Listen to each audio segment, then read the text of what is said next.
Everyone, welcome back to our new video from the chapter Print Culture and the Modern World. Here we are again with new topic, that is NCERT question answer solution of the chapter Print Culture and the Modern World. प्यारे बच्चों, last class में हमने इसके chapter को complete कर लिया था। तो इस क्लास में जो आपका चैप्टर आने वाला है उसमें हम प्रिंट कल्चर और मॉडर्न वर्ल्ड को पढ़ने वाले हैं, जिसमें आपका एनसीईआरटी के क्वेश्चन आंसर का हम सॉल्यूशन करेंगे। तो देखिए, सबसे पहले आपका जो आता है बेटा वुड ब्लॉक प्रिंट में क्या आता है क्वेश्चन आपका, give reason for the following. हमें रीजन्स को देना है बेटा, जो कि आपके क्या हैं। Wood block print only came to Europe after 1295 बेटा, कि जो वुड ब्लॉक प्रिंट है बेटा जो यूरोप में आया था 1295 के बाद आया था। तो इसके बाद मैंने वुड ब्लॉक के बारे में आपको बताया था बेटा कि इसकी जो डिस्कवरी हुई थी सबसे पहले कहाँ पे हुई थी, चाइना में हुई थी बेटा। और ये कहाँ पे, इटली वगैरह के, ये इटली वगैरह के जो बेटा देश है वहाँ तक भी पहुँचा। और इसमें मार्को पोलो का सबसे इम्पोर्टेंट नेम आता है। तो उससे रिगार्ड में ये क्वेश्चन पढ़ना है बेटा। तो wood block print only came to Europe after 1295, जिसमें हमें बताना है कि वुड ब्लॉक प्रिंट जो आया था बेटा यूरोप में कब आया था, 1295 के बाद आया था बेटा। देखिए, wood block print was invented around the 6th century बेटा। कब इसको इन्वेंट किया गया था, 6th सेंचुरी में इन्वेंट किया गया था। और इसका जो क्रेडिट है वो किस कंट्री को जाता है, तो इसका क्रेडिट जाता है बेटा चाइना की कंट्री को जाता है।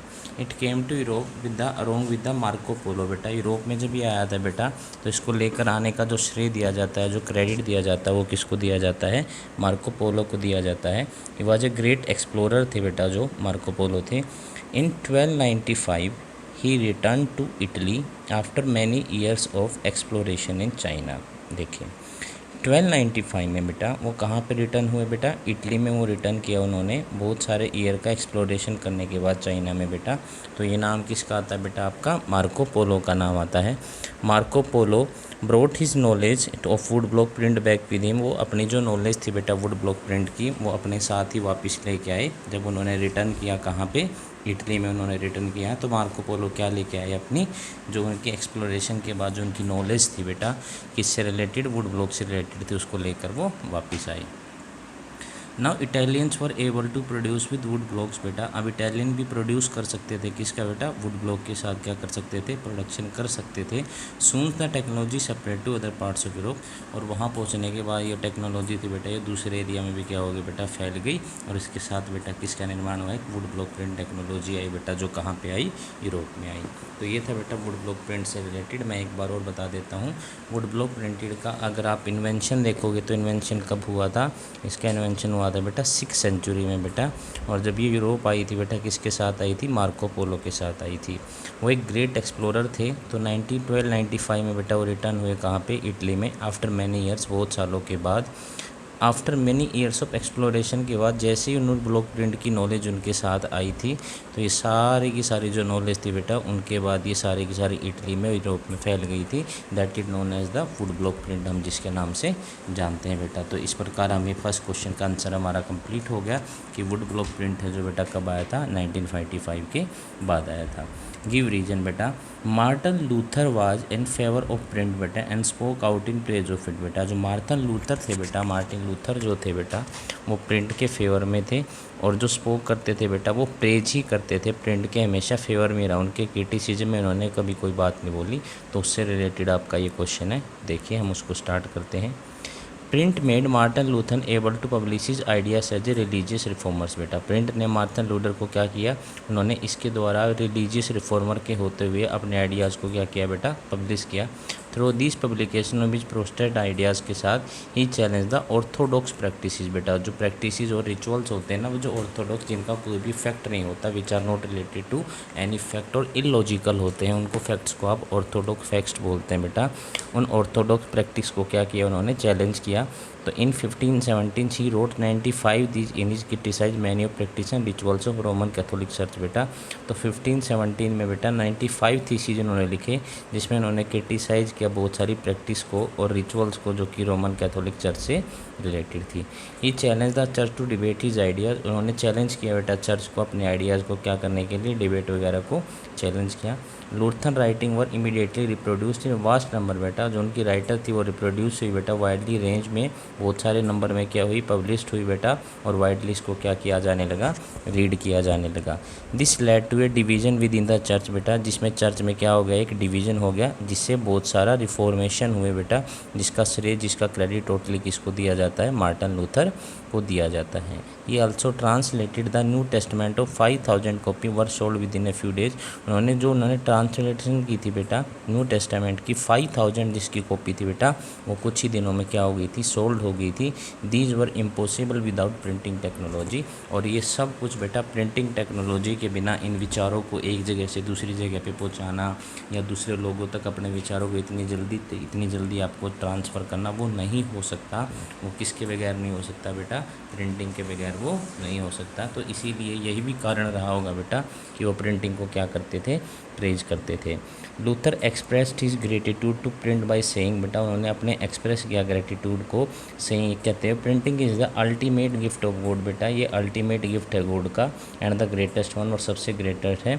सेवरल स्कॉलर्स जो हैं बेटा, स्कॉलर्स मतलब होते हैं जो विद्वान होते हैं, print board about a new intellectual atmosphere, उसने एक नया एटमोसफेयर का निर्माण किया है, और help the separating new ideas, और उसने हेल्प की है किसको सेपरेट करने में बेटा, न्यू आइडियाज़ को सेपरेट करने में, led to the reformation.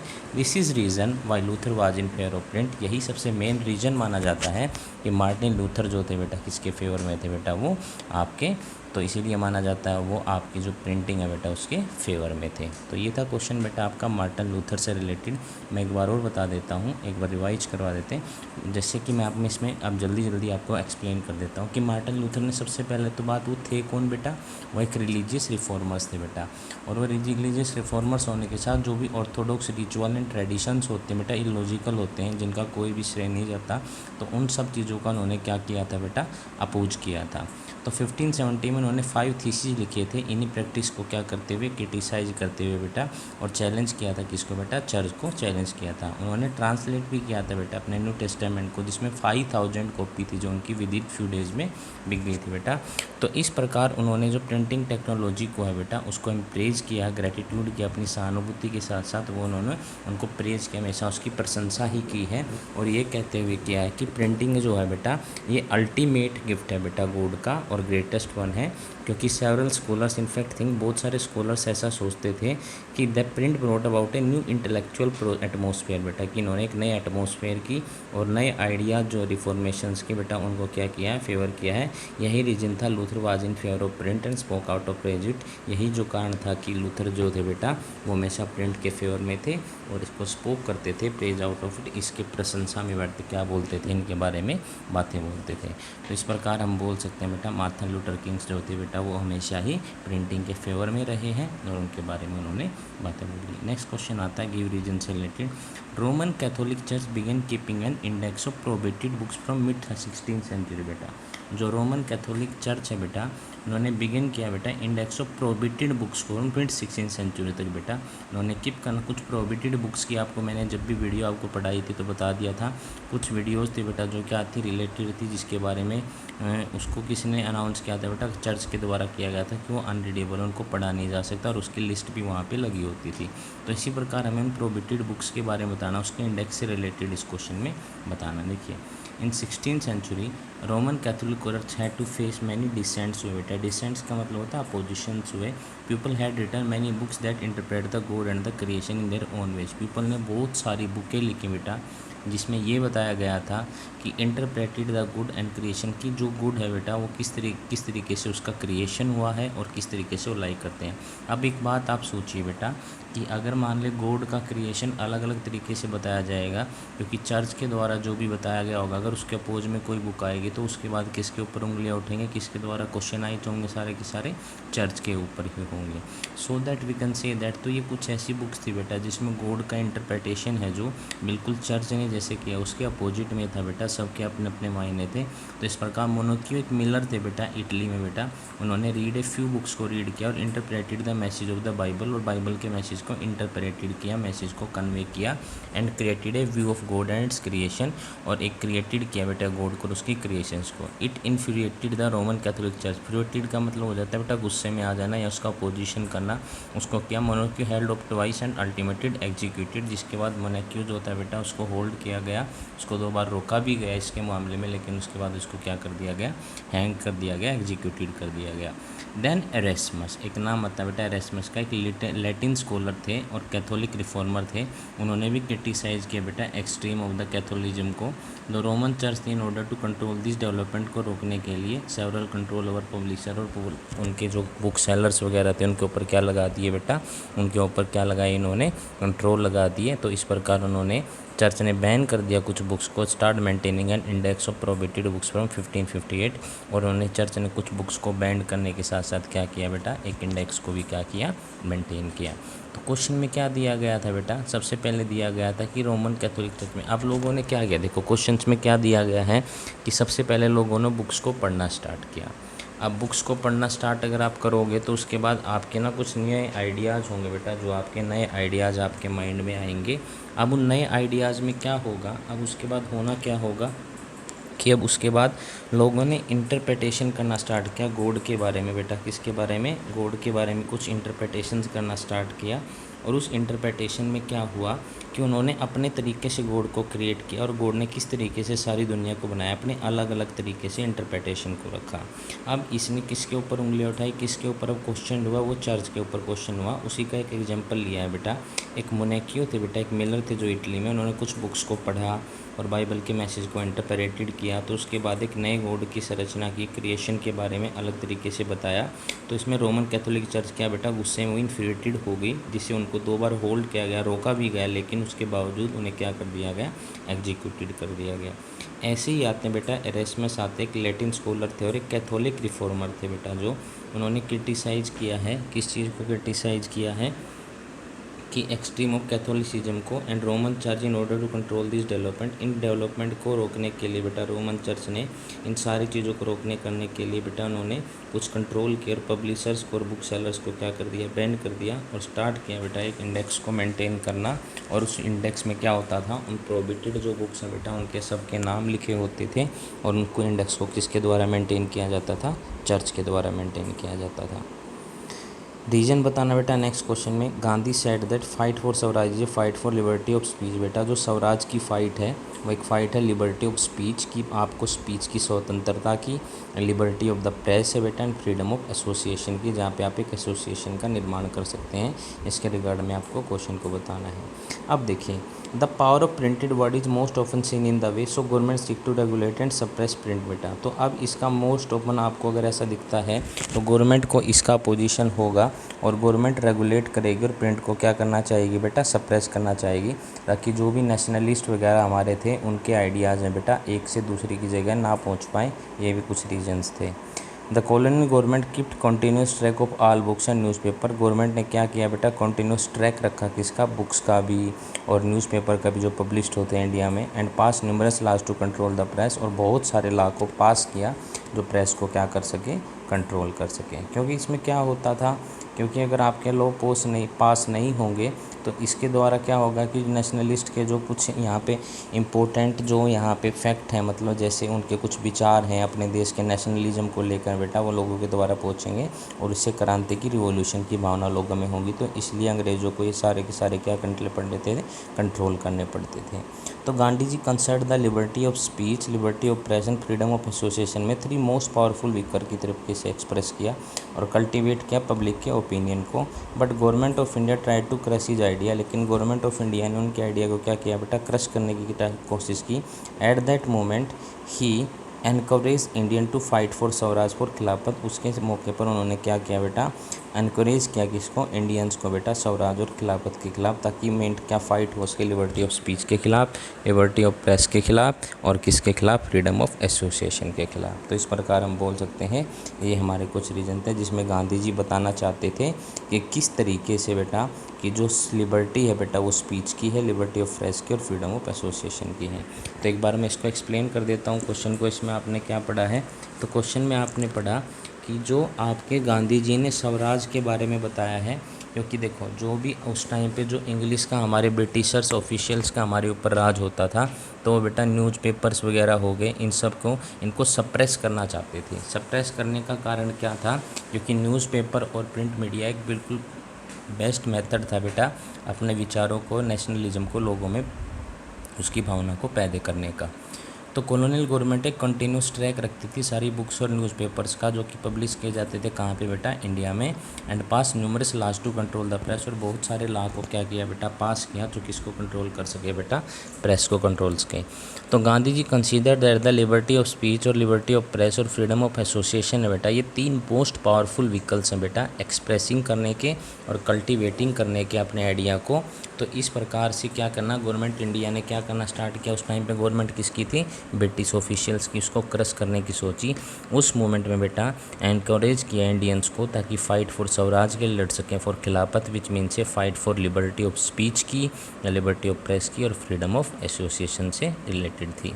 Right short note show that what you know about the Gutenberg press, बेटा उसके बारे में बताना कि आप गुटनबर्ग प्रेस के बारे में क्या जानते हो बेटा, उन क्वेश्चंस के बारे में आपको बताना बेटा। देखिए शॉर्ट नोट्स आपको जब लिखना है बेटा गुटनबर्ग प्रेस के ऊपर, तो सबसे पहले आते हैं John Gutenberg developed the first known printing press in 1430। तो किसका नाम आता है बेटा, जॉन गुटनबर्ग का नाम आता है बेटा, जिन्होंने प्रिंटिंग प्रेस को क्या किया था बेटा, 1430 में उसको नॉन किया था बेटा, उसने उसका आविष्कार किया था, डेवलप्ड किया था। Gutenberg was the son of A merchant, वो एक मर्चेंट का सन था और लार्ज एग्रीकल्चर स्टेट था। He had seen the wine and olive presses को देखा बेटा राइट फ्रॉम हिज चाइल्डहुड बेटा, तो उसने वाइन और ओलिव प्रेसिस को देखा। He saw the wine and olive press right from the childhood age and learn art of polishing stones बेटा, तो उसने एक लर्न की बेटा किस चीज़ की, आर्ट को, जिसके द्वारा स्टोन्स वगैरह को क्या किया जा सकता है, पॉलिश किया जा सकता है। He became a master goldsmith बन गया, गोल्ड स्मिथ बन गया। उसके बाद वो acquiring the expertise in creating leads mounts use for making trinket, इस पर कैसे क्या करने लगा बेटा, वो प्रिंटिंग के प्रेस में उसने अपना एक नया कदम रखा और उन्होंने इनोवेटिव किया एक नए ओन डिज़ाइन को बेटा नॉलेज के, और ये ओन डिज़ाइन क्या था बेटा, only provide the model for the printing press के लिए उसने क्या किया, उसको अपने पैशन को आगे बढ़ाया। He innovative his own design drawing from his knowledge, उसकी नॉलेज से जो भी कोई भी डिज़ाइन उभर कराया उसको डिज़ाइन को क्या किया उसने बेटा, उसको इम्प्रूव किया बेटा, इनोवेटेड किया। The olive press provided the model for printing press in moulds, तो ओलिव का जो प्रेस था बेटा वो मॉडल के रूप में आने लगा। And metal type for the letter in the alphabet, and casting किया मेटल के टाइप्स को बेटा ताकि अल्फ़ाबेट्स को वहाँ पे प्रिंट किया जा सके। तो 1448 में गुटनबर्ग परफेक्टेड द सिस्टम को परफेक्ट किया और प्रिंट किया first book of the Bible को उसने क्या किया, प्रिंट किया। अबाउट 180 कॉपीज़ वर प्रिंटेड, और 180 कॉपीज़ जो हुई थी बेटा उसकी प्रिंटेड हुई थी, जिसको बेटा 3 साल लग गए थे प्रोड्यूस करने में।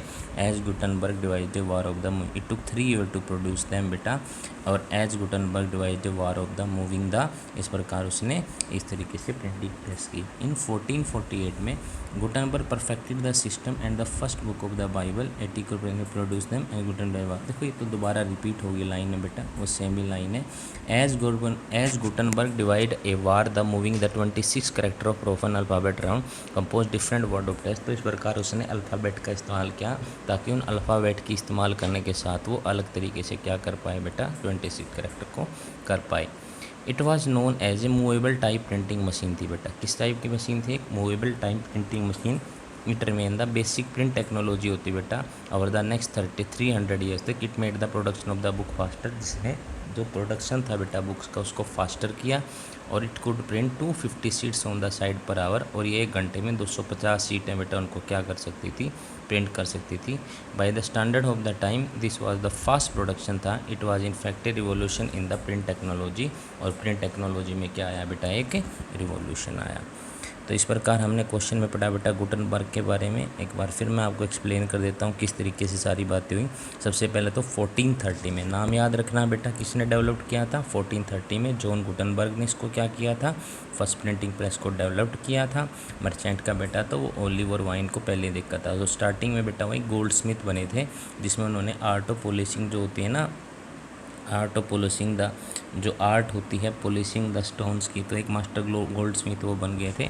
इनोवेटिव किया उन्होंने अपने खुद के डिज़ाइन को, ऑफ नॉलेज को। This olive press provided the model for printing press, जिसका हम मेटल टाइप के कास्टिंग के रूप में इस्तेमाल करने लगे। गुटनबर्ग ने सिस्टम को परफेक्टेड किया और प्रिंटेड किया। फर्स्ट बुक बाइबल थी बेटा, उसको क्या किया? प्रिंट किया। और उस बुक को प्रिंट करने में बेटा कम से कम 3 ईयर्स लगे बेटा। तो मूवेबल टाइप प्रिंटिंग मशीन का निर्माण हुआ, जिसमें बेसिक प्रिंट टेक्नोलॉजी अगले 300 साल तक बनी रही। इस प्रकार उसने प्रिंटिंग को, बुक्स को क्या कर दिया बेटा? फास्टर कर दिया। और 250 सीट्स वन साइड पर, और उसमें क्या कर सकते थे? हम प्रिंट कर सकते थे। तो ये था बेटा उसके। तो उसके बाद आता है एरेस्मस आइडिया ऑफ प्रिंटेड बुक्स बेटा। एरेस्मस एक लैटिन स्केकुलर, सेकुलर का मतलब होता है जो धर्म को, सभी धर्मों को मानता, और कैथोलिक रिफॉर्मर थे। Like Martin Luther he criticised the excess of Catholicism, जो होता था कैथोलिक को ज़्यादा माना जाता था, उसका क्या किया बेटा? क्रिटिसिज्म किया। He was not grateful to print, वो ग्रेटफुल नहीं थे बेटा प्रिंट के प्रति। He expressed deep anxiety about printing, उन्होंने एक अपने डीप एंजाइटी, चिंता जो होती है बेटा, उसको दर्शाया किसमें? प्रिंटिंग में।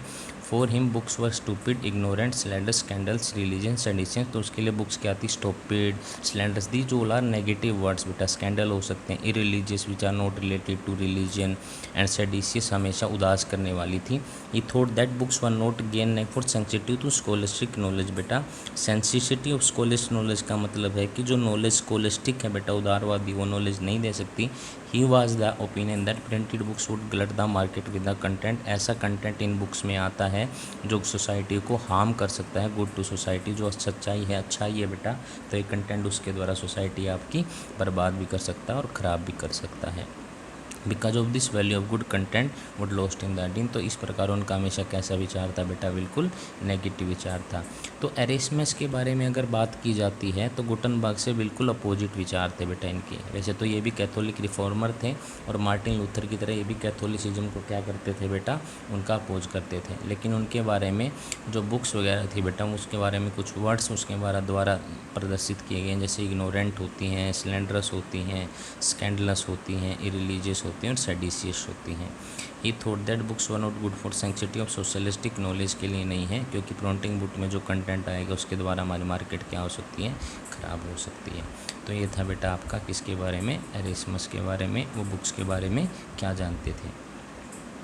Right short note to show that what you know about the vernacular press act, के बारे में आप क्या जानते हैं? Vernacular press act was passed in 1878। कब पास किया गया?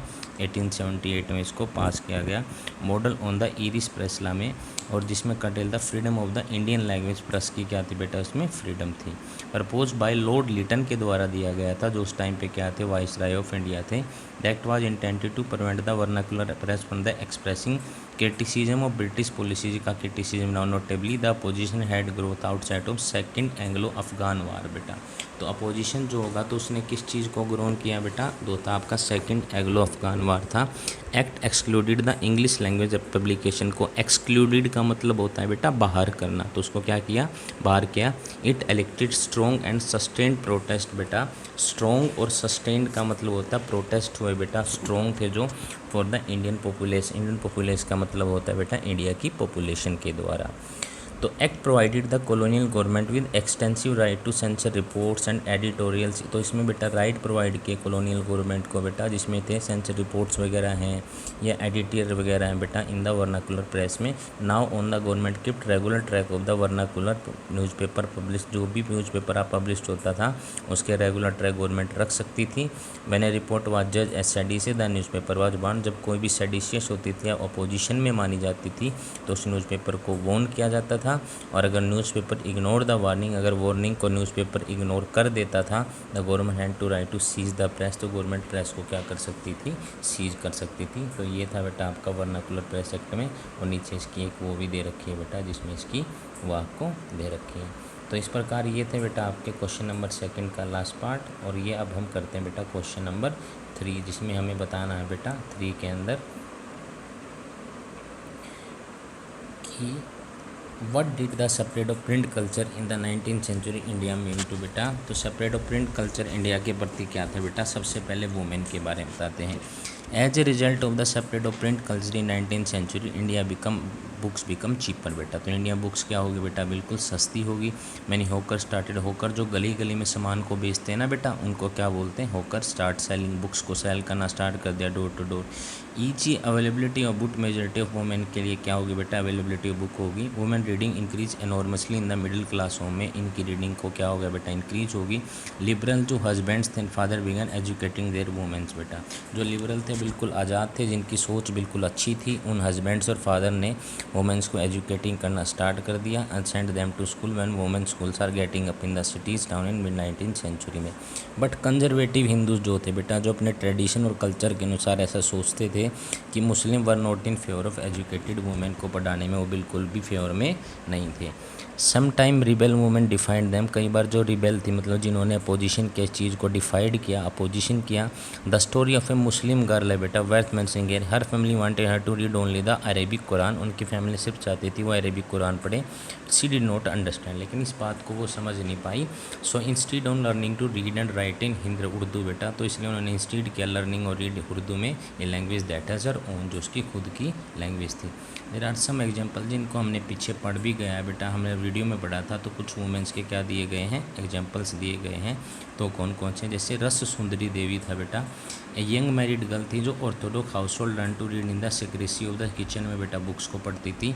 उन्होंने अपनी ऑटोबायोग्राफी के बारे में लिखा, जिसमें उन्होंने लिखा अमर जीवान, विच वॉज पब्लिश्ड इन 1876 में, जो क्या हुई थी, पब्लिश हुई थी।